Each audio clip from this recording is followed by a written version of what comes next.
Janet? Janet?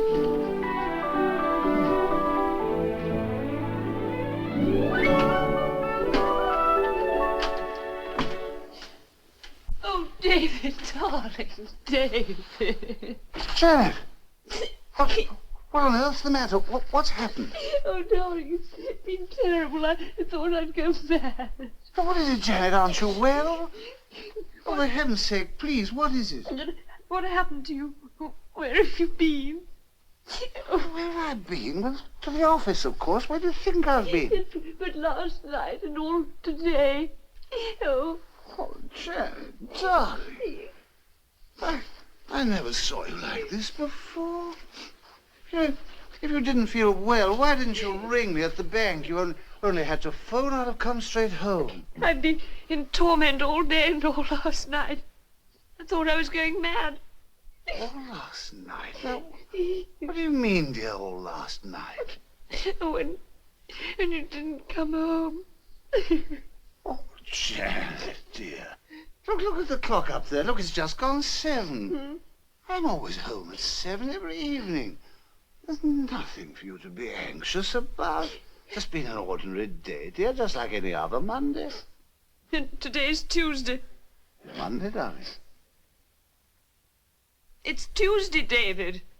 Oh, you're tired. You've got confused. I don't know which day of the week it is. Yesterday was Sunday.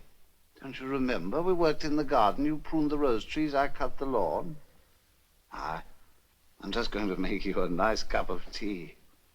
You know, you probably had an afternoon nap and dreamt that I didn't come home.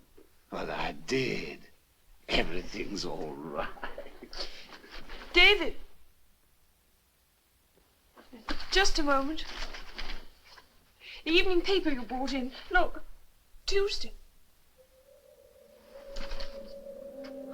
Well, that's extraordinary. And you'd better look at this morning's paper. This morning's paper isn't here because I took it with me to the office. Now, you know I always take it with me, Janet. You didn't take the morning paper because you went here to take it. Tuesday, the 27th. You see?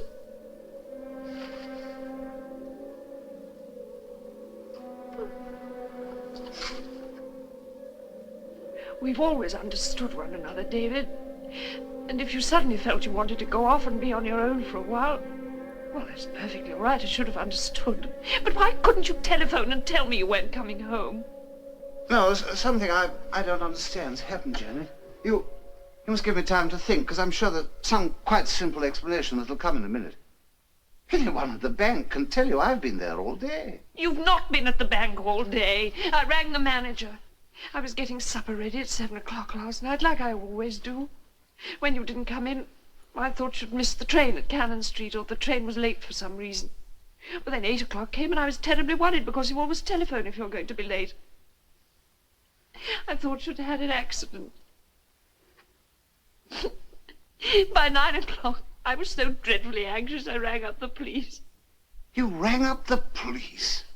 Well, what did you expect me to do? Did you expect me to lock up the house and go to bed as if nothing had happened? The sergeant on duty said he'd inquire at the hospitals and see if anyone had been brought in. I sat up here all night waiting and listening, and then when the bank was open, I rang the manager. He said you hadn't come in this morning, but that you'd left last night as usual at 5 o'clock. You told me you left at 6, David. You said you always leave at 6. Oh, that's right, Janet. So I do at 6. Well, I asked him again because it surprised me, and he repeated it. He said you always leave at 5. Well, he must have made a mistake, or you misunderstood him. He always leaves at 5. Speaking of himself when he said that. Oh, well, about 12 he rang up again and said you still hadn't come in. Since then I've just been sitting here for hours and hours and thought I was going mad. Then you walk in, David, as if nothing had happened, and say I'd dreamt it all. No, all I can tell you is, unless I've taken leave of my senses, I've been at the bank all day and done the usual work I always do on Monday. Oh, look at my clothes. What, do I look as if I'd been wandering about all Monday night? Or where could I have washed? And shaved, eh? What, do I look any different from what I look every evening when I come in from the office? Coming up the road just now, I was thinking of the ordinary, everyday things I think about on my way home. The tulips to put in round the house next Sunday, the accounts of the social club to get ready for the general meeting next month. Our evening at the pictures on Wednesday. You know, you're angry when I say you must have had a nap and dreamt it, but what else can I think? These papers I don't understand. But there must be some explanation, some quite simple explanation.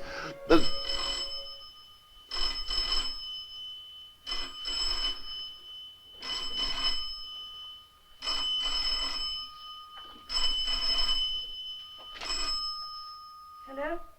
Yeah. Oh, yes, Mr. Cooper. Yes, he's just come in. No, he's quite all right. I don't know. I'll tell him. He says you've not been at the bank all day. He'd like to speak to you.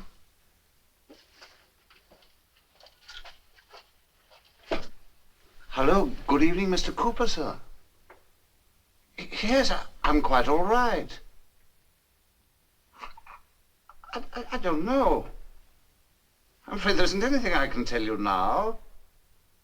I'll be at the bank early at 9:15, and I'll come and see you in your office. Yes, yes. Good night, sir.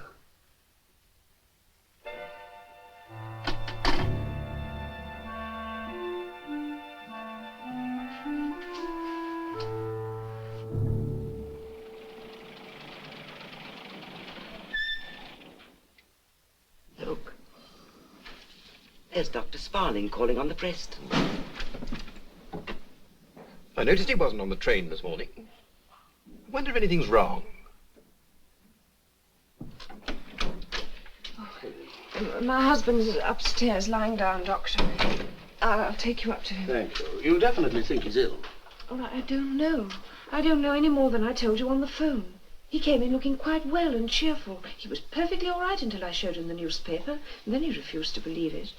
And then the bank manager rang up. Oh, he believed it then. What else could he do? Yes, but he couldn't hope to walk in like that and make you believe that nothing had happened unless he honestly believed it. I know. He's such an honest man, Doctor. I don't think he's ever told a lie in his life. I think he was absolutely genuine when he seemed surprised. But yet, I had a feeling he was concealing something. Oh? Well, it's a small thing, but he said he left his office last night at 6 o'clock, that he always leaves at 6, but the bank manager on the phone said he leaves at 5 regularly every night. Yes, well, that hardly explains him being away for 24 hours. Did you ask him about it? Oh, yes, he said it was a mistake. He was so certain. I must believe it. Oh, of course. You don't know us very well, Doctor, but I think you ought to know that we're absolutely happy together. I'm sure of that. Well, that's what made it hard.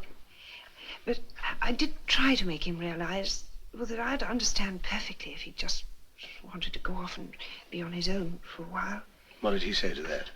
Oh, he swore there was nothing. There was absolutely nothing. Then I think you should accept that. Yes, I do. Because I'm certain he always has told me the truth in all the years we've been together. Well, if you'll tell him I'm here. David? Mm-hmm. Dr. Sparling's here. Oh. Ah, good evening. Oh, good evening, Doctor. Well, it's quite some time since we last met. Do you remember the social club dance? Yes, at Christmas. We had quite a good crowd that evening. Must keep you pretty busy being treasurer of a big club like that. Oh, it does. It takes a good deal of time. I enjoy it. How many members have you got? Over 300 this year. Oh, it's a big thing. Yes.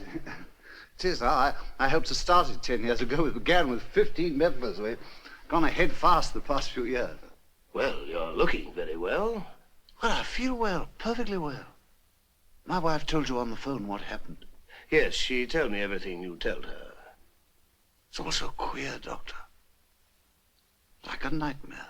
Yes. Now, look, I don't want you to take this in the wrong way, but you do realize that anything you say to me is in the strictest confidence. I mean, if there's anything you don't want Mrs. Preston to know... Oh, I can assure you definitely of that, Doctor. I can tell you no more than I told my wife. I told her everything I know. From the moment I left home yesterday morning till the moment I arrived back here this evening, I was absolutely convinced I'd spent an ordinary day at the bank. Then there's only one thing that could have happened.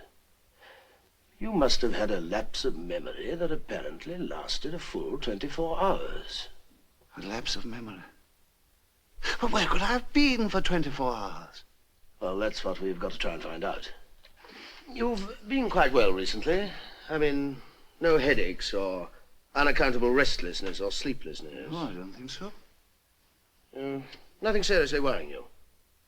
Nothing to account for all this. Was there anything unusual in your journey to London yesterday? No. Arrived at the station a few minutes before the train came in, met Major Watson on the platform, the president of our social club.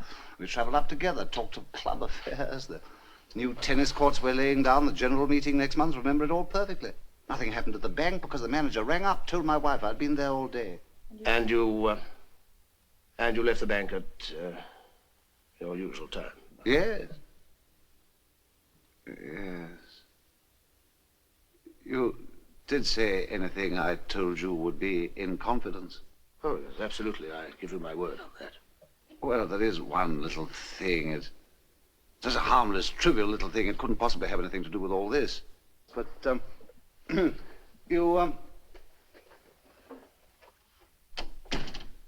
understand, my wife and I are perfectly happy together. Oh, yes, of course. Everyone has little things they like and dislike. Well, my wife doesn't like alcoholic drinks. I mean, she's not intolerant, she's not a temperance fanatic or anything like that.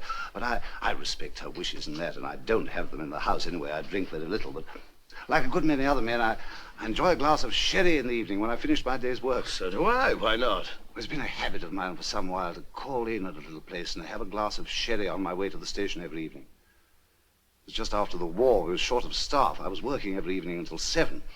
Well, at 6 o'clock, I'd go out, have my drink, then go back and finish my work. It's a little pub in a side street near the bank kept by a brother and 2 sisters. They're nice people.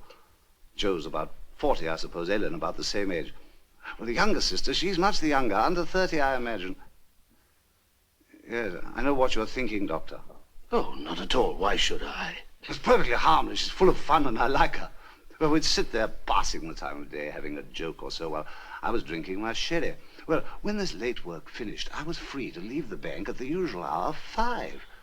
Well, I was rather disappointed to think this pleasant half hour had had to end. They don't open till 6, of course. I could scarcely hang about for an hour waiting. So you went round to the side door. Yes, I used to do that at a place in Winchester during the war. Yes, well, they live over the premises. Well, it was rather foolish of me not to tell my wife, but you see, I just let her think I still worked at the bank until 6, then walked straight to the station for my train home. Well, I don't think there's anything very terrible in that. I imagine a lot of other city men do the same. But why didn't you tell your wife? I don't know really why I didn't tell her. I think it was mainly because I didn't want her to feel she was depriving me of anything I could easily have at home. You see, she'd have insisted on having the sherry in. Well, I didn't want it in. I like having it where I do at that time of the evening. Naturally. If I were to suddenly tell her now that I'd been doing this, she might think it was somehow connected with what's happened. I'm sure it isn't. You went there as usual last night? Oh, yes. Arrived just after 5, left in good time to catch my train. Nothing unusual happened? Nothing. Had my sherry, and we all went into the saloon bar and played a game of darts. I remember 6 o'clock striking from St. Paul's as I said good night. Well, it all boils down to the next hour, because normally you would have been home at 7. Can you remember how you were feeling on the walk to the station? Were there any incidents on the way? I was feeling happy and contented, as I always do, walking to the station after my sherry. You didn't have more than usual to drink that evening, by any chance? Oh, I'm certain of that. 2's the limit. They never press me. I'm very much a creature of habit, Doctor, you know. 1 cup of tea for breakfast, then exactly 1/2 cup more, things like that. And you arrived at Cannon Street in good time for your train? Yeah. Yeah. There's one curious little thing. Don't think I'd even remember it if I wasn't searching around for something out of the ordinary. I do remember a curious feeling as I walked onto the station and looked up at the big clock. I can't exactly describe it, a sort of vague, uncertain kind of feeling. I remember staring very hard at the clock. So hard I can see it now quite distinctly. The big white face, the black hands pointing to 6:15. I remember a dazed, uncertain feeling as I went for my train. I had to think before I could recollect the number of the platform. Do you remember the journey home? Not absolutely. I was wondering if you'd finished. Oh, yes, come in, Mrs. Preston, do. I'm not disturbing you. No, not at all. Come in, Janet. Well, I can promise you one thing, Mrs. Preston. Your husband's quite well in himself. A case of lost memory is disturbing, naturally, but there's no need to be alarmed. What were you doing during the war, Mr. Preston? Oh, I was at the bank as usual. I was an air raid warden down here. Oh, well, you went through some bad bombing. Oh, yes, we were right in Flybomb Alley here, you know. Can you remember any especially bad experience? Well, there was that one in Elm Tree Road, David. Oh, yes. Had a pretty narrow squeak that night. A fly bomb came down on a piece of wasteland behind the houses. I wasn't more than 100 yards off at the time, so the blast was pretty bad. I wasn't hit by anything, but I was deaf in this ear for some days. Did you have medical attention? Didn't think it necessary. I felt all right about the deafness. That soon wore off. Yes, well, you know, a shock of that kind can play funny tricks sometimes. Oh, thank you. We've had a lot of it since the war. Yeah. If only I could remember when it happened and what I was doing all those hours. We've accounted for the whole of yesterday until Mr. Preston arrived at Cannon Street Station on his way home. But do you mean that he lost his memory at Cannon Street last night and stayed there until this evening? Well, it is possible. Oh, but wouldn't the station master or somebody have done something? You've no dim recollection of anything like that? None whatever. I think that's possibly what happened. Your memory began to go wrong at Cannon Street, and you'd just wander aimlessly away. Yes, but where to? For all those hours, the whole night. Well, that's something we don't know at present. In the morning, after a good night's sleep, you may remember some little thing that'll piece the rest together. The main thing is you're home, fit and well and no harm done. Naturally, you feel disturbed and worried. I'll send you round something to settle you down when you go to bed. Oh, I never take things like that. Oh, it'll be quite harmless, just if you can't sleep. And I'll look in at about 10 in the morning. But I was leave for the bank before 8. I promised the manager I'd be there early. Now, look, I wouldn't go to the bank tomorrow morning if I were you. Oh, have a quiet day. And don't worry. You know, Doctor, there's one thing that's bothering me a bit about the bank, Doctor. You know, it's practically certain I shall be manager of the Eastbourne branch next year. It's a good branch and a good appointment, but it may affect things very much if the directors hear about this. You know, they're queer people, those directors. Supposing I said there was some misunderstanding. If I said I spent the night with friends and my wife forgot, or I forgot to tell her. Well, that's entirely up to you. I'm only concerned if I'm asked for a certificate. Oh, but you won't be. I'll ring the manager in the morning and explain. I'm sure you'll support me in that, Janet. Well, I'll do whatever you think right, David. I can't tell you how grateful I am to you for the way you've helped me. You know, a lot of doctors that have talked a lot of big words and frightened me out of my life. No need of that, I'm sure. Still, if you'd like to see a specialist... Good heavens, no. Hello, Preston. I was just coming over to see you. Oh, good evening. You know Major Watson, Doctor, the president of our social club. How are you? Not too bad. I met you at our Christmas dance, didn't I? That's right, I came as a guest. Have you roped him in as a member? No, not yet, but I think he ought to be. Fine. You put him up, Preston, and I'll second him. It's the best club for miles around. Bridge, billiards, everything, including a monthly brains trust. We've just been running a sweepstake on the Cambridgeshire. We've collected over £500. Oh, that's quite a lot of money. Well, goodbye, Mr. Preston. Goodbye, Doctor. Nice chap. Yes, he's quite a good fellow. I was thinking only the other day we ought to rope in a few doctors. We've got a couple of chemists, but doctors give a club more class. What's he here for? Aren't you well? Oh, nothing much, just a touch of tummy trouble, that's all. I wondered why you weren't on the train this morning. Have you been at home all day? No, as a matter of fact, I spent the night with friends. Something I had for supper disagreed with me. I decided to spend the night with them. I've only just got home. You say you spent the night with friends? Yes. You mean you slept the night with them? Well, I've just told you.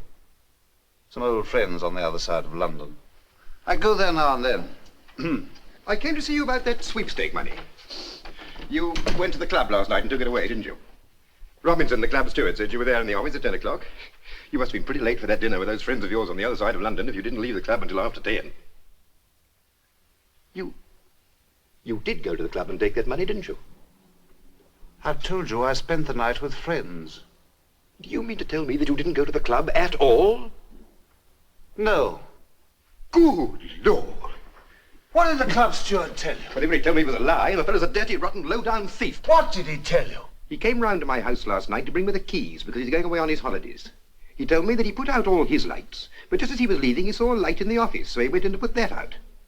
He found you there at the safe. He saw that sweepstake money, all those bundles of notes, on a chair.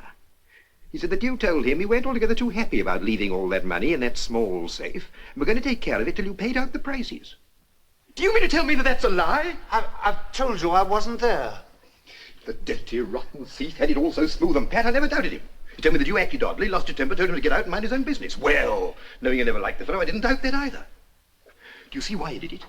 In order to make me wonder about you, and we found the money had gone, and to give him more time to get away. And the scoundrels had a clear day's start. Are you certain the money's gone? Certain? Of course I'm certain. £515 of club money, members' money, and the draw tomorrow night.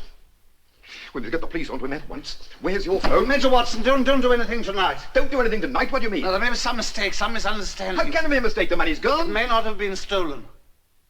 Well, it beats me. You never liked the fellow, you never trusted him. And now he's done the dirty honest, you tried to cover him No, up. I'm tired tonight, Major. I've had a bad day. I'm not well. Well, you suppose I'm well after all this? What are you going to tell the subcommittee tomorrow night? Now, will you wait until the morning, Major? Let's decide then. You give him another clear night to get away? Oh, it's very serious to accuse a man until we're certain. Now, I'm the club treasurer. I feel myself responsible. I don't understand you. I thought you were a businessman. I'll ring you first thing in the morning. I'll probably ring you before you ring me.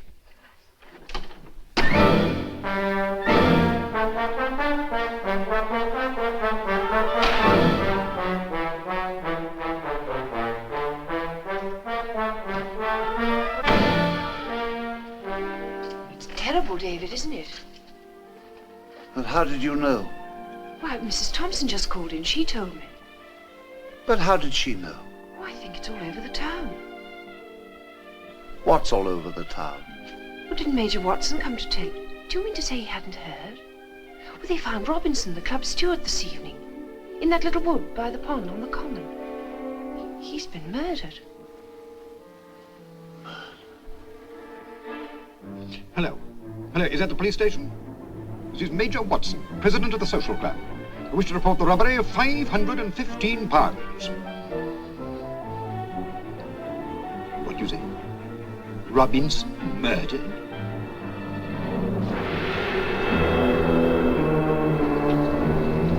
Right. Take him away.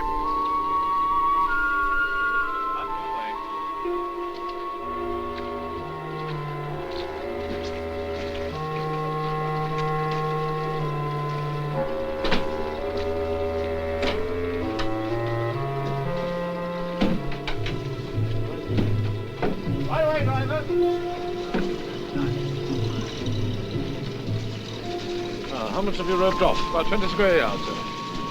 Oh, well, I don't suppose you'll find much tonight, but we may as well have a look round.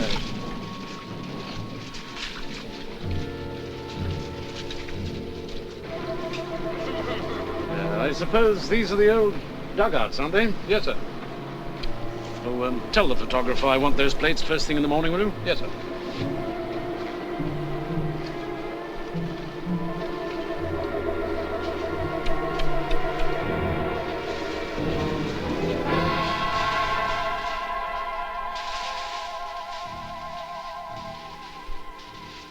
The lads have had a good look round, sir, but they've found nothing yet. The ground's covered with leaves. Oh, well, we'd better leave this till the morning. Oh, and tell the river police to drag the pond, will you? Right, sir. And see that you have plenty of men on duty, otherwise we'll be having the whole neighborhood swarming in. Right, sir.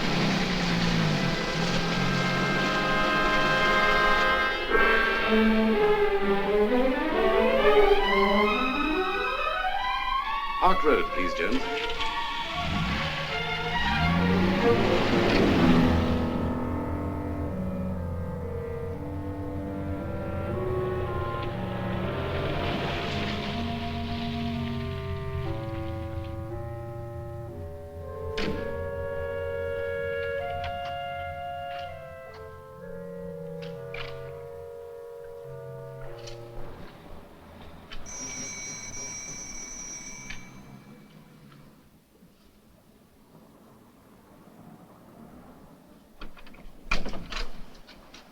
Good morning. Mrs. Preston. Yes, that's right.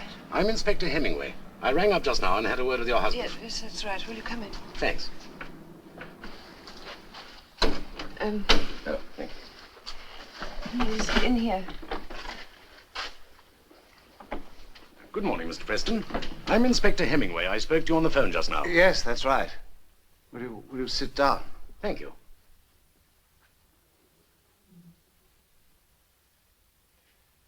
Lovely show of those Japanese chrysanthemums you got out there. Yes, my wife goes in for those. How do you get such fine colors? Managed to get a little good manure from the riding school. Oh, not much of the good old stable stuff about these days. No, I'm afraid not. You know, down my road, the milkman still calls with a horse and cart. All the people with gardens wait with pails and shovels, hoping for a bit of luck. That's one way. Well, the trouble is, horses are so regular in their habits, the same man gets it every morning. Well, it's a bit of a shock for you, this Robinson business. Yes. You're the treasurer of the club, aren't you? Yes, that's right. I suppose you knew him pretty well. Well, only as club steward. He'd bring me the books, I'd check them over, put the money in the bank. Were they always in order? No trouble? None whatever. He wasn't a good bookkeeper. There were small mistakes in additions, but nothing deliberate. Did he do everything in the club? There's a woman that does the cooking and a little fellow that worked in the kitchen at weekends. But he was at the hospital during the week, so Robinson was practically on his own. What's the name of the cook? Mrs. Pritchett. And the other chap? I can't remember. Oh, well, I suppose I could contact him at the hospital. Oh, yes, of course. Major Watson told me rather a queer story. I think he saw you last night. Yes, he came in. Well, from his account, this fellow Robinson had some idea of involving you, Mr. Preston. Yes, Major Watson told me. Major Watson says that you spent that night with friends on the other side of London. Now, it's only a matter of routine, but if you'll just give me the name and address of the people you stayed with that night, I can clear that up right away. I spent the night with an old friend of mine. His name is Wainwright. Wainwright. Would you give me his address, please? 17 Manor Road, Wembley. Oh, well, I won't keep you now, Mr. Preston. You'll be needed at the inquest. Because this story which Robinson told Major Watson will come in as evidence. But we'll let you know in good time. Oh, it's rather bad luck on your club. Were you insured against this kind of robbery? No, they won't insure money. Oh, well, let's hope we get it back for you.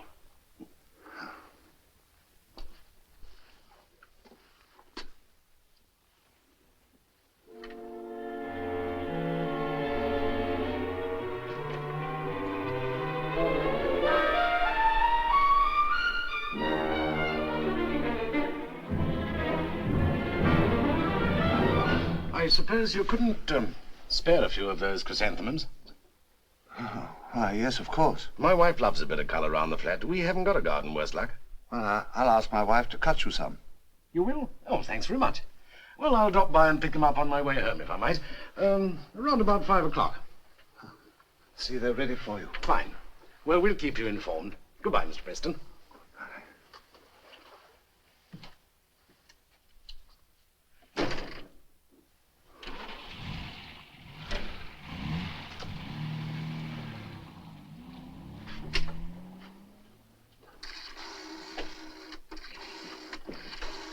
What did he say? I'll tell you in a minute. Who are you ringing up? Janet, please, I can't talk if you're here. The inspector asked for some chrysanthemums. Could you go out and pick them for him, please? Well, then everything's all right. Yes, it's all right.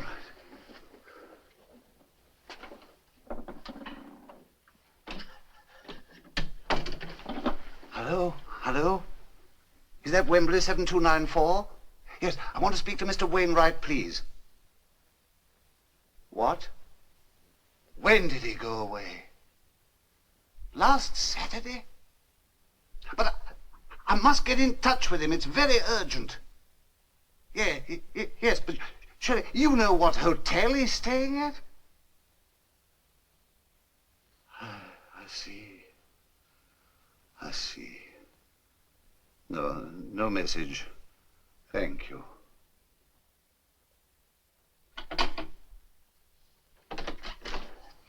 Did he say what colours he likes? Colours? You said What the inspector wanted some chrysanthemums. Oh, it doesn't matter now. But David, dear, only a moment ago you told me. No, just a few of each. It'll be all right. Where are you going? The doctor will be here in an hour. No, I'll just go round to the surgery. I think a little walk will do me good.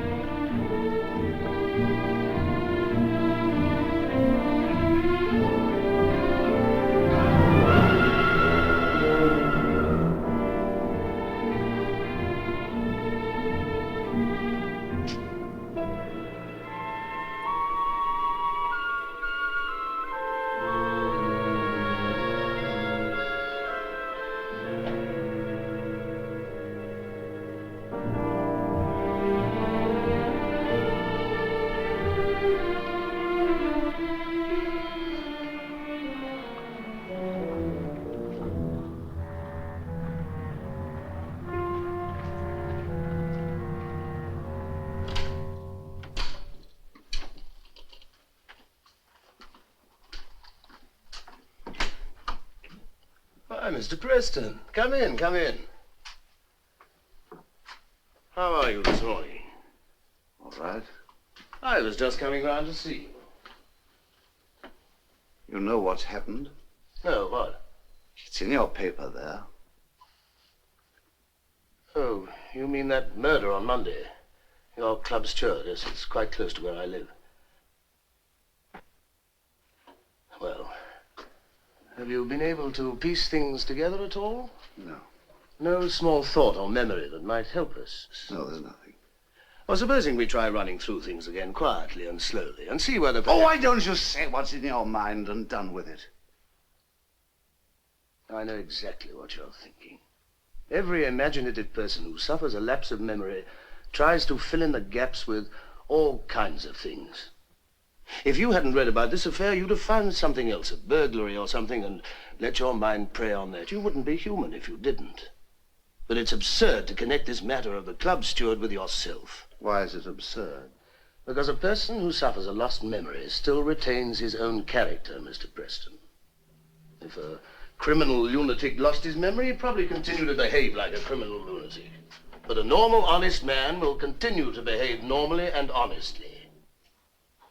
Supposing a normal, honest man hated somebody, wouldn't he go on hating that person subconsciously after his memory had gone? But you didn't hate this man Robinson. I did hate him. But why? How can I explain? From the very moment he came up to the club committee, I disliked him. I opposed his appointment because of that. I'm sure he found out that I opposed him. Well, what made you do that? How can I tell? I never had bad feelings for any man in my life except for him. I disliked his type, his big fat body, pale, flabby face. Most of all, I disliked his eyes, the way he looked at me. I don't suppose I had any good grounds for opposing his appointment. But did he prove himself to be the wrong man? He did his work well enough. The more I saw him, the more I loathed him. I used to look forward to going to the club after he came. It was spoilt for me. I felt his eyes on me every time he came into the room. I felt something evil and horrible about him. I knew he'd glory in hurting me if he could and was waiting for a chance. Gradually, I got the feeling somehow he was fated to ruin and destroy me. You see, that's why I told you to stay at home today and rest. Imagination can play cruel tricks. You don't suppose I'm suddenly imagining all this, do you? For months now, I'd wake up in the night fuming at what he'd done to destroy my pleasure in the club. Wondering what I could do to get rid of him. But you've got to be sensible. You never in your wildest moment thought of murdering him. Well, naturally I didn't. Well, then you're not very likely to have murdered him on Monday night. Do you know what happened on Monday night? A few hours before he died, he told Major Watson he saw me in the club, taking the sweepstake money. Yes, but you can prove you didn't do that either. How can I? By common sense and reason. If a man were desperately in need of money, then it's possible he might be drawn subconsciously to a place where money could be found. That is possible. Yes, if he definitely had theft in mind before his lapse of memory. But if you're going to tell me you've been calmly planning robbery and murder for the past few weeks, then I don't believe you and I never shall. And what's more, I can't help you because you're making no attempt to help yourself. When you left me last night, I thought I'd wake up this morning with everything clear. When I heard about this murder, I didn't dare sleep. All night long, I never lost the sound of the rain trickling outside, the trains and the traffic in the distance. It began to come, in little bits at first, as you said it would. Queer little, disconnected things. A chestnut tree. Some thin strips of metal tinkling like bells. A man's feet rustling in dry leaves. One half of my brain fought against it, the other side went probing on. Suddenly, I remembered. I was on a common. I saw every detail. The moon was shining. The wind was rattling those little strips of metal men hang round their allotments to scare the birds. I saw the pond where the children paddle and sail their boats, the long line of chestnut trees with the dry leaves coming down. The two old dugouts under the mound. I was walking along the asphalt path beside the pond in a desperate kind of fear. This man Robinson was following me in the dark, creeping along like a fat grey slug. I went between the trees, down the steps of one of the dugouts. There was a pile of sandbags in one corner and some squares of that tarred roofing stuff. I laid the money under a square and I covered it over with sand. All the while I could hear him out there roaming about in the dead leaves. I came up the steps and looked out. I could just see him going into the wood. I followed him. When did you first know he'd been murdered? Last night when somebody called on my wife. Did this person tell your wife how it was committed? Didn't ask. How did it happen when it came back last night? I followed him into the wood. I tore my mind away from it. It was too horrible. You see, perfect autosuggestion. Now, doesn't that make you see reason? You dreamt what you were told by your wife. Oh, I wish I could believe You that. added to that dream what Major Watson told you about the money, and you woke up when your information about the details came to an end. What makes you so certain I dreamt it? Because it's the sort of dream a man would have after your experience. Told me my memory might come back. You can't be so certain. I can only weigh the two things together and go for the one that's more probable. If anyone were to ask me point blank if I remember anything of those last hours, I mean, if anyone in authority were to ask me on oath, would it be honest to still say I remember nothing? In your place, I certainly would. If you were sure, then it might be different, but you're not. I'd give myself the benefit of the doubt. The law does that in any case. Whether it's honest, I don't know, but that's what I'd do if I were questioned.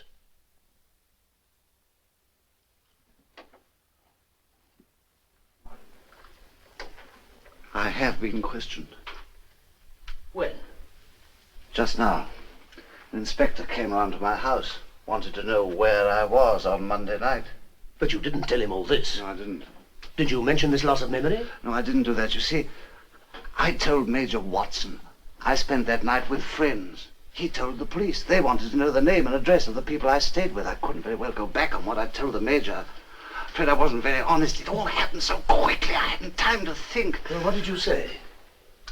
Well, I told him I spent Monday night in Wembley with a man named Wainwright.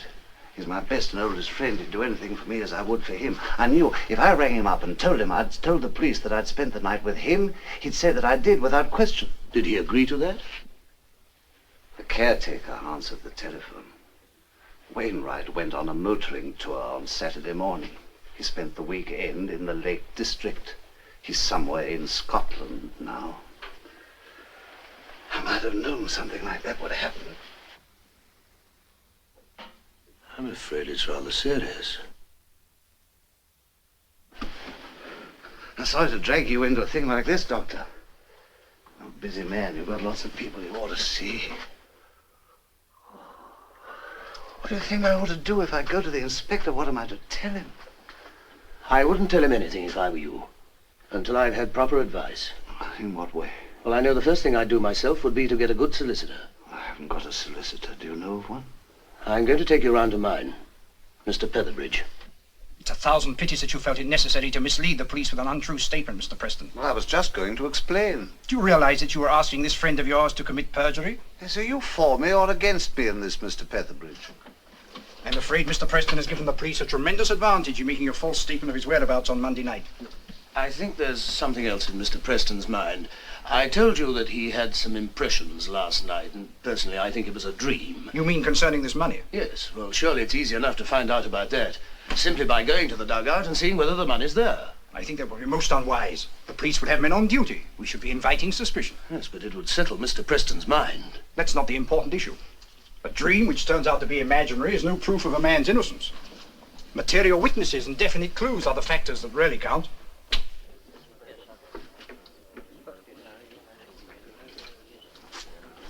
Excuse me?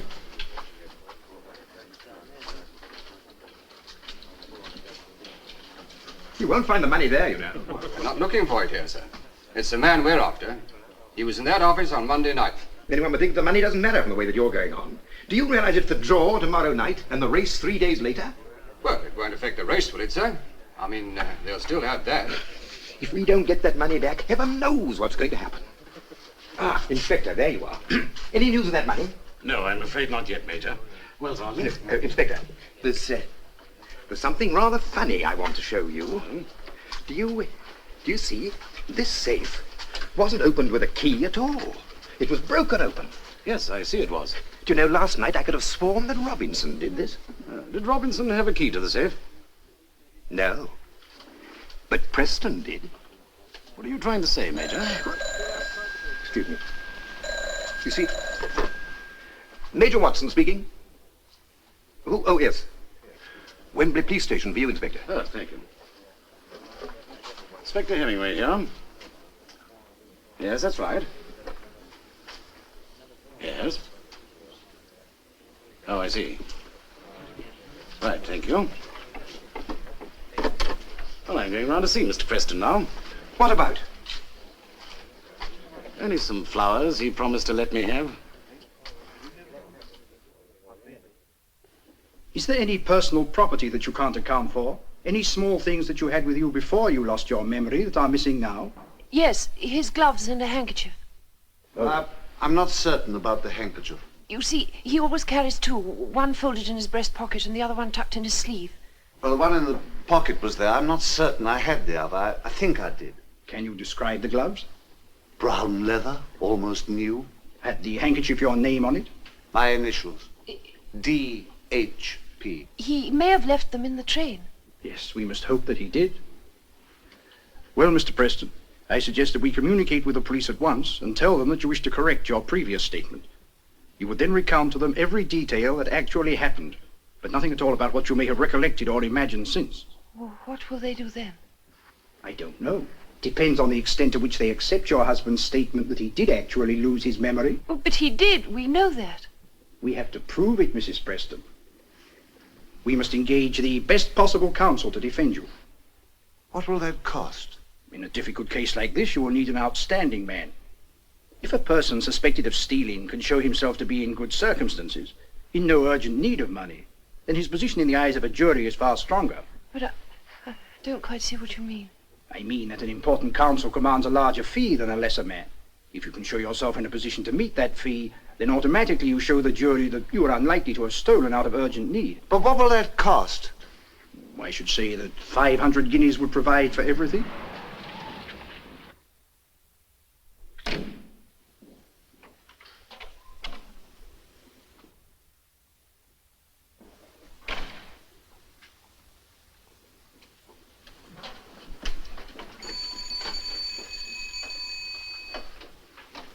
I'm sorry to disturb you again, Mrs. Preston. Is your husband in? Oh, yes. He's in here. Thank you. Good morning, Inspector. Good morning, Mr. Featherbridge. Mr. Preston has asked me to act for you. Well, Mr. Preston, I expect you know why I called again. Yes. Our Wembley station called at Mr. Wainwright's house. Yes, I know. Mr. Wainwright went on his holidays on Saturday. Yes. Well, if you knew that Mr. Wainwright had gone away, I'm wondering why you told me you stayed with him. I didn't know. You mean you didn't know when you told me this morning? That is correct. So if you'll excuse me, Inspector, I think it will That's be... quite all right, Mr. Featherbridge. Well, now, Mr. Preston, I wonder if you'd mind just walking around to the station with me. Now, you know it's one of our routines to take down a statement from everybody in any way concerned in an affair of this kind. It's just a formality. I've taken a statement from Major Watson this morning. I'll be taking quite a few more. I'll do anything you need. It won't take long. Shall I be coming back? Why, yes, of course. Will it be all right if I come too? You wish to make a statement, Mrs. Preston? Oh, no.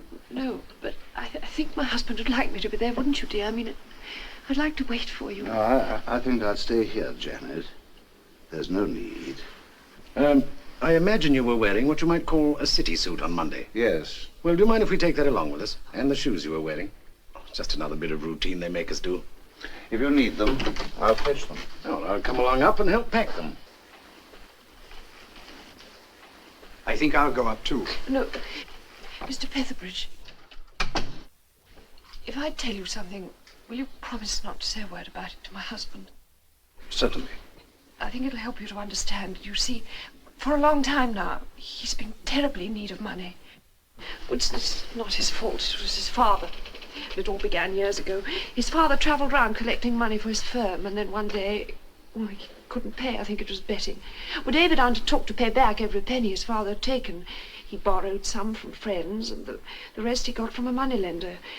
Oh, gradually he paid back all his friends, but the moneylender kept adding expenses and things until now it's nearly double what it was to begin with. He wrote a horrible letter saying unless all the money was paid back, he'd tell David's bank. Well, now, I have a little money of my own, an annuity. I wanted to sell it there and then, but David was furious. I think it was the first real quarrel we ever had. He said nothing would make him use my money. I see. If the police happen to ask for any statement, Mrs. Preston, I think you will be well advised to say nothing whatever about this. Oh, yes. But you do see that we must pay counsel's fees without David knowing. He could never hope to pay them himself. He'd rather not be defended at all if he knew it came from my money. Yes, I quite see that. You can be sure that personally I shall take no advantage of your difficulties, Mrs. Preston. Thank you. Nice piece of material, isn't it? Yes. Pre-war, isn't it? Yes. You haven't cleaned the suit since Monday? No. Oh, and now these shoes you were wearing? Oh.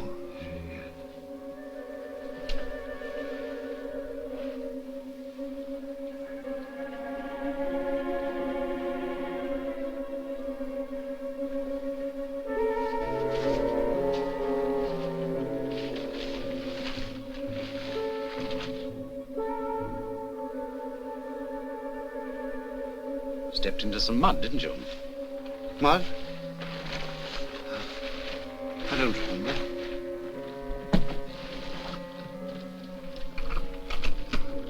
No, it's all right, thank you, Mr. Preston.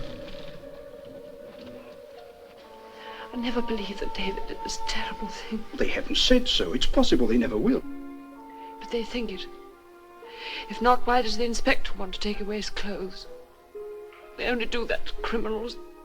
It's horrible. Something they always have to do. Oh, we're going along now. You've no objection to my being with my client when he makes his statement? No, none at all. We prefer you to. Well, we won't be long, Mrs. Preston.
Take this into Sergeant Evans, will you?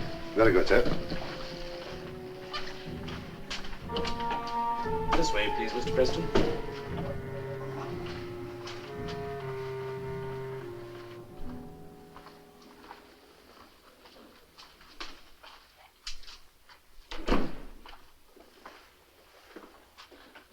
Sit down, please, Mr. Featherbridge. Now, this is only an informal talk. I don't intend to make any notes.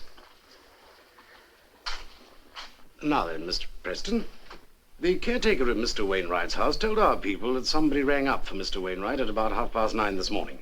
Was that you? Yes, I intended to ask Mr. Wainwright. Oh, that's quite all right. Only it occurred to me that you might have given me that information by mistake. That you might have stayed with Mr. Wainwright some other time and got it mixed up with a visit you paid to some other friends on Monday night. No, when I saw you this morning, I explained that I only wanted the information to rule out the story which Robinson told Major Watson. Now, I'm not asking for a minute-by-minute account of everything you did that night, because a man can't very often do that when he's suddenly asked. For instance, Monday afternoon, I went for a walk in the park, stopped and watched a football match. Well, I couldn't tell anybody what time I stopped or how long I watched the football. You see what I mean? I just want a rough idea. Well, I can't tell you anything about my movements on Monday night or anything about Tuesday until I returned home in the evening, because I had a lapse of memory. I see.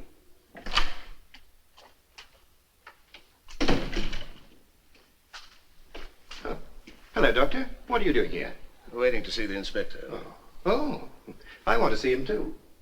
The inspector's got the club books and there's a meeting of the subcommittee tonight. Heaven knows what's going to happen. Poor old Preston. I never have believed it. But then, you know, when you see their pictures in the papers, it always is that sort of fellow, isn't it? Well, have you any little, shall we say, gleams of memory? Any little memories that couldn't belong to other times? No, I've tried to think. There's nothing. Well, did you have everything with you when you got back? Nothing missing? Well, anything found? Anything, say, like a bus ticket or anything like that? Anything that might show where you went or what you did? Been through all my pockets in the hope of finding something. There's nothing. Now, About this safe, Mr. Preston. Do you happen to know how many keys there are to it? Oh, yes, there are 3. Major Watson has one, I have one. There's one at the bank down here. And I imagine you keep yours in a safe place. Keep it with my other keys, then. My office key and the key to the house. This is the key to the safe. Oh, that's all right. Robinson, the steward, didn't have one then. Oh, no need for him to go to the safe. He has a till of his own. You've got a key to the club itself, I suppose? Yes, with the others. Here. Do you sometimes go round there after the steward has closed up for the night? Occasionally, I have a small office there. Sometimes I've walked round after supper. And you've no recollection at all of having been there on Monday night? None whatever. Do you think they'll swallow this loss of memory idea? Why not? It's true. But could a fellow do all that sort of thing when his memory's gone? Well, it's possible, but I don't believe he did. What do they call it, insane or something? You're an old friend of his, Watson? Well, I've known him for 10 years or more. I roped him in when I first started my club. And naturally you want to do all you can to help him. Well, I don't want to make things worse for him any more than you do, but I'm president of that club and I must get that money back. Now, tell me another thing. Supposing they let him off, supposing they say that he's innocent, would he be allowed to keep the money? Why are you so convinced he took the money? Well, it's bound to come out, so you may as well know it. Preston was hard up. He borrowed money all round the club. I lent him £50 myself. But he paid you back. Oh, yes, in time. But I've never known a man get clear out of debt once he started borrowing. Now, another thing. He hated that club steward. He was always bringing up petty complaints about him, trying to get him the sack. Now, I'll tell you another thing, too. That safe was not opened by a key. It was broken open. Well, if Preston had a key, why do that? Doesn't need a Sherlock Holmes to answer that one. He broke it open because he had a key and Robinson hadn't. And furthermore, he knew that Robinson was starting for his holidays that night. See? I don't see anything except a lot of chance things that might happen to anyone. Ah, but you didn't see his face when I told him that Robinson had been round to see me. He looked awful. Then he trotted out that story about spending the night with friends on the other side of London. Now look, a man with a blank space in his memory can say anything on the spur of the moment. When I told him I was going to the police about the robbery, he practically went down on his bended knees and begged me not to. Would a fellow do that if he didn't know something? If Preston was at the safe and Robinson caught him there, why let Robinson come round and tell you about it before doing anything? Ah, because he didn't know that Robinson was coming round to see me. I could tell that when I told him that myself. Yeah, I thought he was going to faint. Now, put yourself in his place for a moment, see what you would do. You plan a robbery and try to plant it onto somebody else, but the very man that you've planned to plant it on catches you red-handed. You tell him some story about going to keep the money yourself, and he goes off, but you don't know whether you've convinced him. Then suddenly you'll remember that you've broken open the safe yourself in order to make it look as if he did it. All right so far? Oh, yes, perfectly. Okay, you're in the hell of a jam. Now, you know he's got to go home and get his bag and then catch the train to London. You know where he lives. You know the path he's going to take across the common. How was the murder done? Knocked on the head from behind. Battered in. Yes, it does look bad for Preston. But then if you tie a lot of chance things together and throw in a bit of imagination, it might look just as bad, even worse. For others. Oh, yes. Even for you. For me? That's rich. Well, why not? Supposing you wanted money. You knew where it was just as well as Preston did. And what proof have you got that Robinson ever came round to your house that night at all? Was there a witness? My wife was there. In the room? Well, no.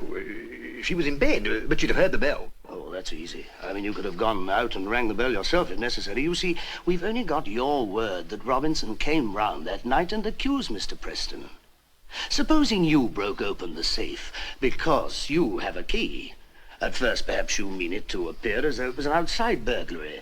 But Robinson catches you red-handed. All right so far? Far from it. I was at the pictures on Monday night. Yeah. I only got back just before Robinson called. Yeah, but can you prove it? Did you go with anyone? No, my wife doesn't like the pictures. I always go by myself. You see? No proof you were at the pictures, no proof Robinson called. You kill Robinson to keep him quiet. Then you think of Preston. You know it's common knowledge in the club that he disliked Robinson. You knew he borrowed money. Good. You go round to Preston's house to see how things are, and by the grace of the devil, you discover this lapse of memory that makes even Preston doubt himself. It's wonderful. You're clear.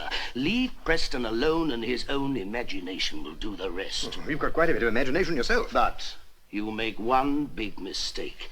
In your over-anxiety to set the blame squarely on Preston, you talk against him so much that you make the police suspicious. They inquire into your movements and find you can't prove a thing about that night. I tell you, I was at the pictures. Oh, when you tell the police that old yarn, they laugh. I mean, everybody trying to prove a false alibi says they were at the pictures. There was one the other day. They're hanging him on Friday. Oh. Of course, I know perfectly well you didn't have anything to do with it. I'm only trying to tell you how easy it would be for an innocent person to bring suspicion on themselves simply by trying to incriminate another one. I never said I wanted to. Yeah, I know. I was just speaking generally, that's all.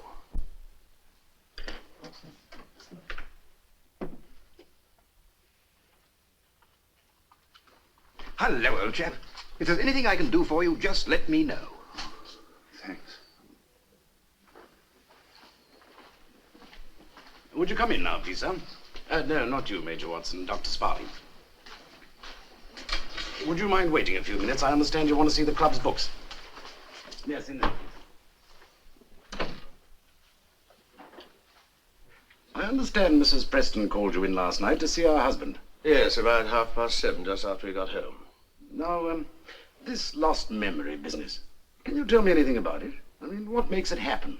Well, in most cases, it's usually due to mental strain. I mean, if a man suppresses it or keeps it to himself, it keeps building up until the strain is too great for the brain to bear. And then the mind shuts off and stops working, or rather like a generating station when the load gets too heavy.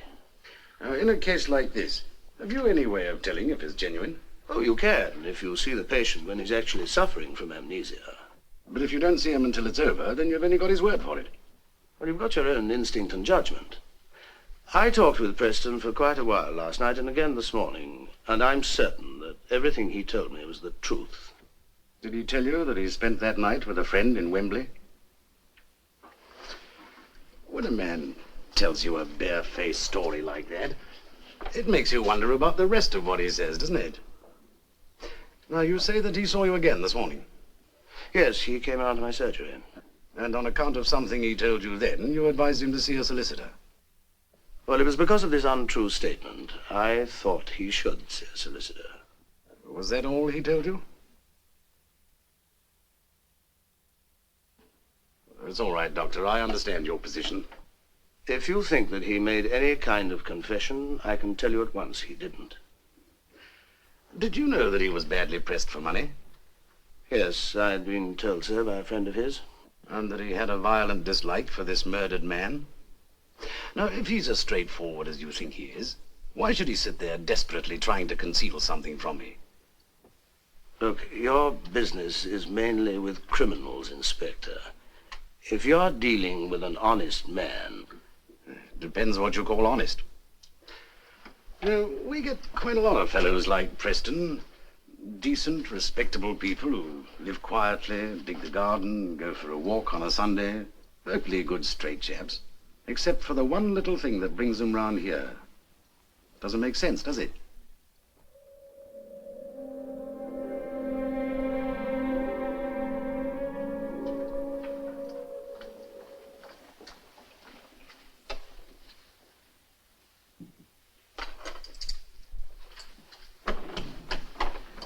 Tea's ready, dear.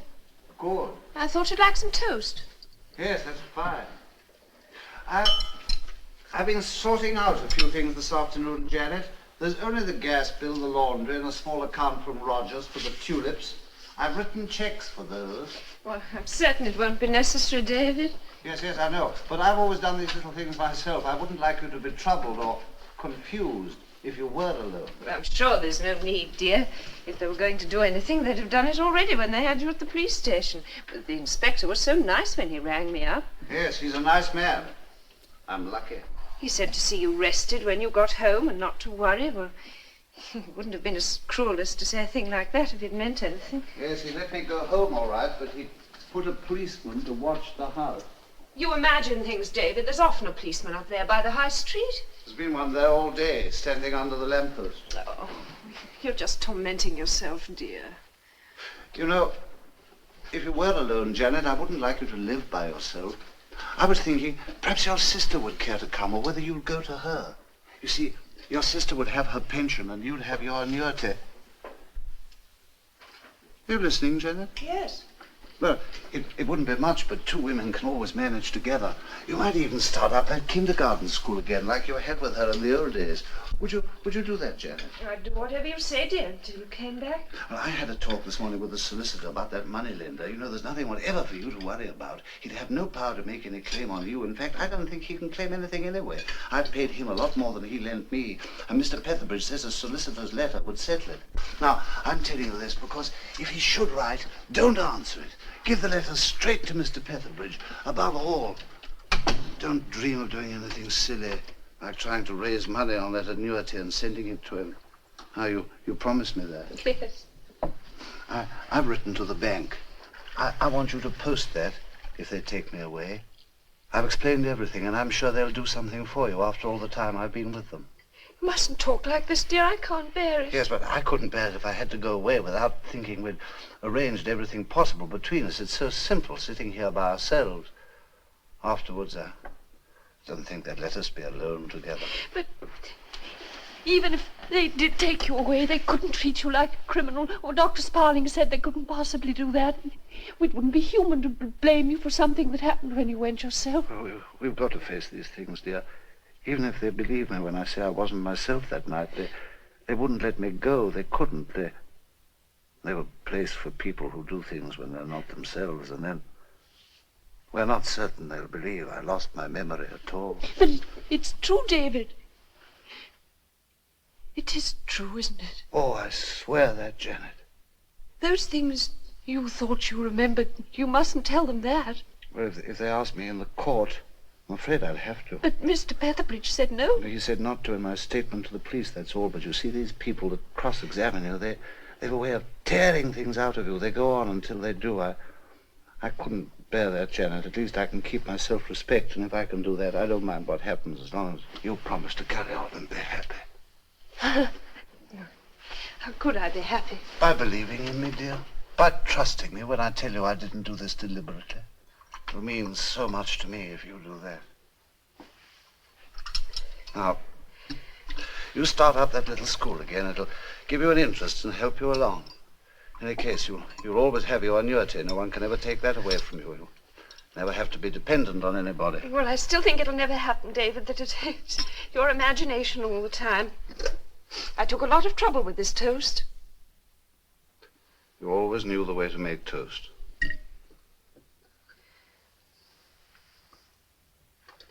You haven't slept or even rested properly since you came home. Go up and lie down and try to get some sleep. Yes. I think that's a good idea. At 7 we'll have supper, and then why not go to the pictures? It's our night, isn't it? Why, so it is. It's Wednesday. I'd forgotten. They didn't say you had to stay in. We'll say good evening to that policeman on the corner.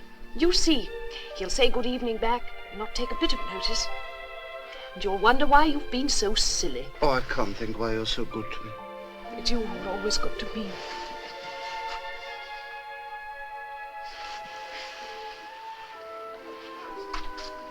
You will go and try and rest, won't you? Yes. Don't you worry. I would like you just to have a look at this account book. Make sure you understand everything and let me know if there's anything you don't. Now, it's quite simple, really. What we receive here and the payments there. Now, there's not much now, but there'll be nearly £100 when my salary comes in next week. And now you don't owe anything. Nothing. We'll save up and go abroad again next summer. Yes, we'll do that.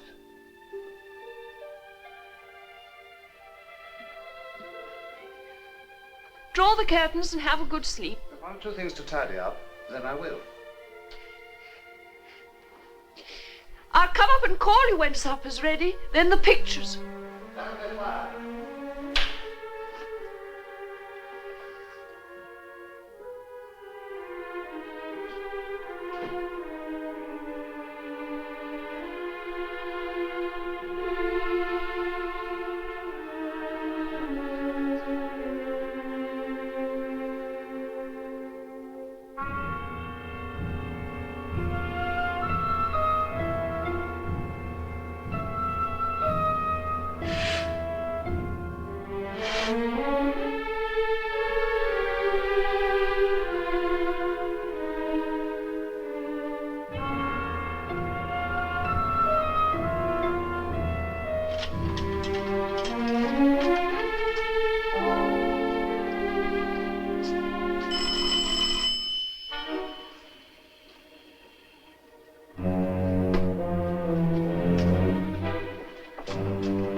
Good evening. Does Mr. Preston live here? Yes. Are you Mrs. Preston? Yes. Could I speak to Mr. Preston, please? Well, he's resting, and I can't disturb him now. But it's about this trouble, this murder. You'd better come in. You see, I'm really quite an old friend of Mr. Preston's, and I thought I might be able to help him. Well, I think I know most of my husband's friends. Well, I expect you do. I don't suppose Dave ever told you about me. Dave? Well, Mr. Preston. He always lets me call him Dave. But I'm sorry.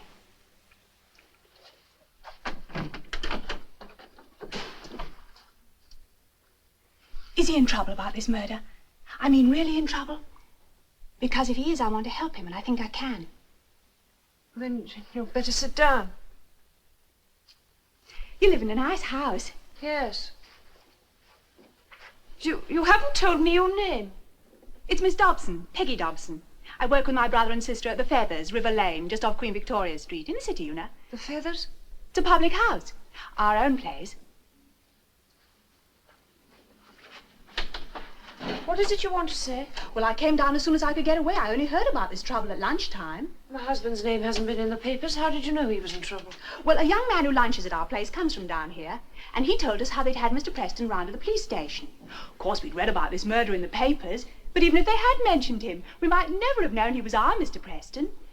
You're Mr. Preston? I know, it's funny. We've known him all these years and we never knew where he came from. We only realised it when this young man said, "You know that fellow Preston that comes in of an evening? Well, they're after him for that Bromley murder." And then I saw I'd got to come at once. I thought things must be bad. Yes, they are bad. But why did you come? What's it about? Well, everything. Last Monday night. You see, Mr. Preston's been coming to our place, ever since the war. He just drops in of an evening on his way home. Look, if you think there's anything in this, you're wrong, because there isn't. I'm not the sort that goes after other people's husbands, and I never did. I didn't suggest it, Miss Dobson. No, but you're looking it. Anybody can see that. There's no use my talking to you if you aren't going to listen. Why don't you call him down and let me tell him? No, my husband is very tired, and he's trying to rest. Now, if you've anything to say, you can tell me. The Feathers is respectable. You can ask anybody. All he ever had was a sherry or a sandwich, maybe. Sometimes we sit round chatting in our private room. Your private room? Because he came before we opened. That's why. Or sometimes we go into the saloon bar and have a game of darts. But he always left on the stroke of 6 to catch his train at Cannon Street. You say he's done this for a long time? Oh, every evening, regular. Getting on for 5 years now. Well, we thought he looked specially tired on Monday night, so I gave him a Bovril sandwich with his sherry. Then we went into the saloon bar for a game of darts. We were laughing and joking, and then the strangest thing happened. There's a little truck that brings our sandwiches from a place in Hornsey. Well, it was just starting off when it had a terrific backfire. You know, like a gun going off. We all jumped because it startled us. Mr. Preston did too. He turned his head quickly, and when he turned it back, he looked different. How do you mean he looked different? He looked round as if he didn't know where he was, and dropped the dart he had in his hand, and then he said, "Everyone, down to the dugout!" What dugout? I don't know. We never had a dugout. We always used a cellar in the war. But he made us see what had happened. We knew he'd been an air raid warden, and he suddenly thought the war was still on. Of course, we talked to him and told him it was all right, but he just kind of mumbled and kept on shaking his head. You see, we didn't know what to do. Why didn't you telephone and tell me? But how could we? We didn't know where he lived. And there are crowds of Prestons in the telephone book. Then opening time came. Well, of course, we couldn't have him sitting in the bar looking like that. So my brother Joe took him up to the spare bedroom and made him lie down, hoping he'd get all right. After a bit, he dozed off. But it wasn't an ordinary sleep because we couldn't wake him. When the bar closed at 10, we all went up, all three of us, and sat about up there talking and wondering what we ought to do. You could have sent for a doctor. Oh, we did think of that. We even thought of sending for the police. He didn't have anything to help us. No identity card or letters or anything. But he was sleeping so peacefully, we thought we'd better leave him and see how he felt when he woke up. No, thank you. Well, Joe and I looked in twice during the night. He was still sound asleep. But he woke quite easily when I took him his cup of tea in the morning. Still very odd, though. He still didn't know where he lived or the place where he worked. He didn't seem to care or to want to think when we asked him. He washed, shaved himself quite naturally with Joe's razor, but his mind was still all mixed up with the war. He kept on saying it was a quiet day with no alarms. Or then he'd say, Listen, here's one coming. Take cover. He was thinking of the fly bombs all the time. We gave him some breakfast and made him stay quietly in his room. But Joe said if he wasn't better by the afternoon, he'd have to take him round to the police station. You knew that his bank was quite close. Why didn't you tell them? We didn't know. Of course, we knew he worked in a bank, but we didn't know where.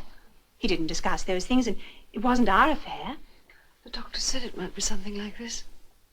Well, what did he do the whole day? He just sat about up there in that bedroom. Soon after 5, Joe said the only thing to do was to take him round to the police station and tell them what happened. That was really the oddest part of all. We went into the saloon bar, we all had a sherry, and then he began to change. He looked puzzled and restless.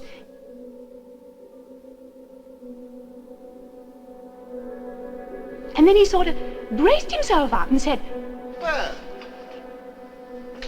aren't we going to finish our game of darts? Come on. What are we waiting for? Well, of course, we didn't quite know what to do at first, but Joe thought it was better not to say anything in case it upset him again. You know, it was kind of uncanny, standing round, trying to make jokes in ordinary conversation. Bless me.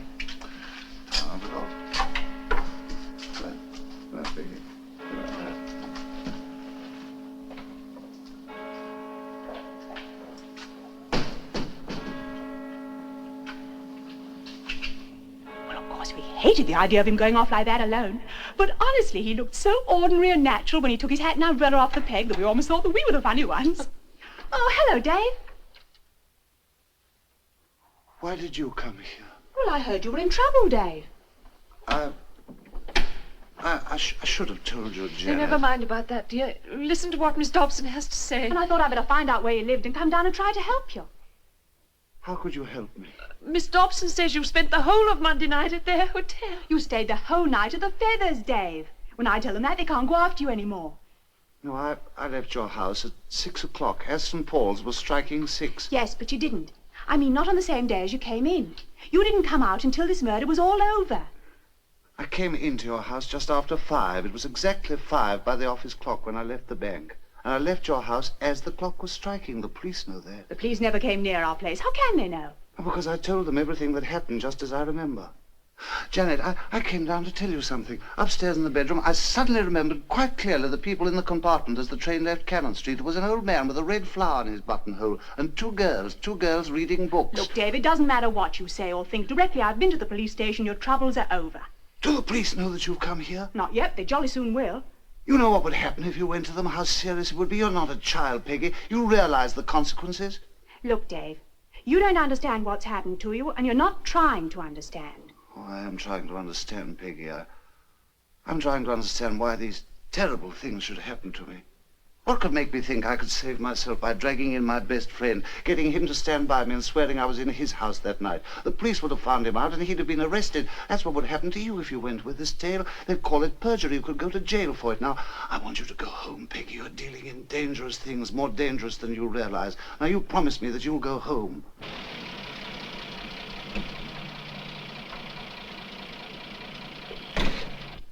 Peggy, you must go at once. Take her out that way. She can use the side door. This man's from the police. If he says anything to you, say anything, but you know nothing about this. You understand? Oh, stay here. Oh. Good evening, Mrs. Preston. Is your husband home? Oh, yes, he's upstairs. But first, I want you to hear what this young lady has to say. Well, I expect you're Miss Dobson. I heard you'd come down. I've been having a talk with your brother and sister at the Feathers this afternoon. Oh, you have you? Well, Mrs. Preston, I'm sure it must be a relief to you. You know, we never really thought your husband was involved, but we have to check up on these things, of course. Inspector, I want to make you understand. Ever since that terrible news last night, my husband's thought himself to be a criminal lunatic waiting to be taken away and locked up for the rest of his life. Can't you realize what that's done to him? Yes, I can, Mrs. Preston. I only wish it could have been avoided. He's always lived so quietly. Only wanted to do his work and enjoy his evenings and be happy with his friends. A thing like this was nearly driven him mad. He wouldn't even listen to what Miss Dobson had to say. You've got to go up and convince him. That's what I came to do, Mrs. Preston. And as far as your husband's concerned, there's no more to worry about. It's perfectly all right. Oh! So it's perfectly all right, is it? You think you can walk in here smiling and everything is all right? Anybody think you were talking about a lost dog that's come home? Don't you realize you made him ill? When you knew he hadn't done it, why couldn't you phone up from the Feathers and tell him so? No, not you.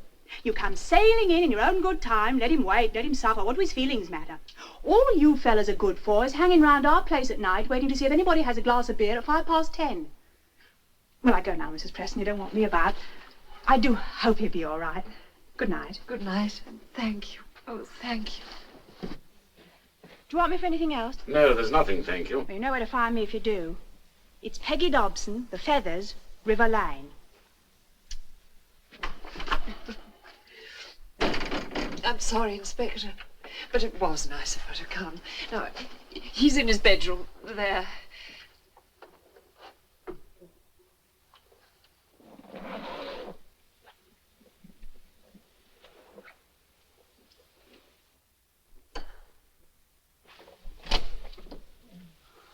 Oh, I was just coming down. Well, I just came up to tell you there's no more for you to worry about. Well, it's perfectly true. Now, you won't need this thing. Come and sit down. I'll tell you all about it.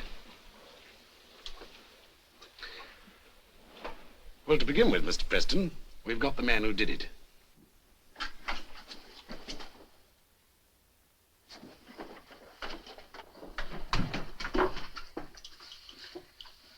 As a matter of fact, it was you who put us on the right track when you told me about the little chap who worked in the hospital in the evenings and the club kitchen weekends. But the thing that had been puzzling us was the coincidence of someone trying to plant a robbery on a man the very night he's missing from home. You know, it looks to me as if Robinson, the club steward, and this little chap had planned to get that money. Maybe Monday night, maybe the next, I don't know. But when they hear the club treasurer is missing, well, it's a gift. They break open the safe, share the money. Robinson goes round and Major Watson tries to plant the thing on you. After that, it's the old story of thieves falling out. Anyway, Robinson got a knock over the head. The other chap took the lot.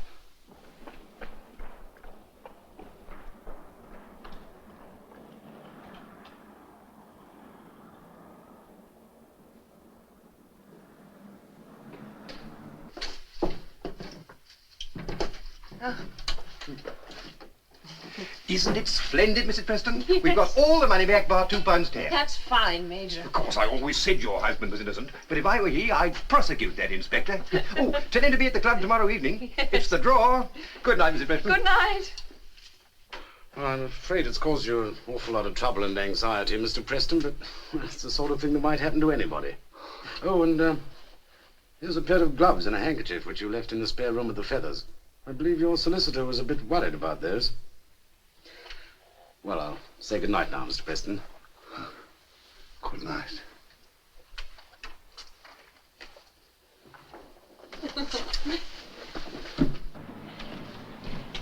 Inspector, your flowers. Oh, thank you very much, Mrs. Preston. My wife will be delighted.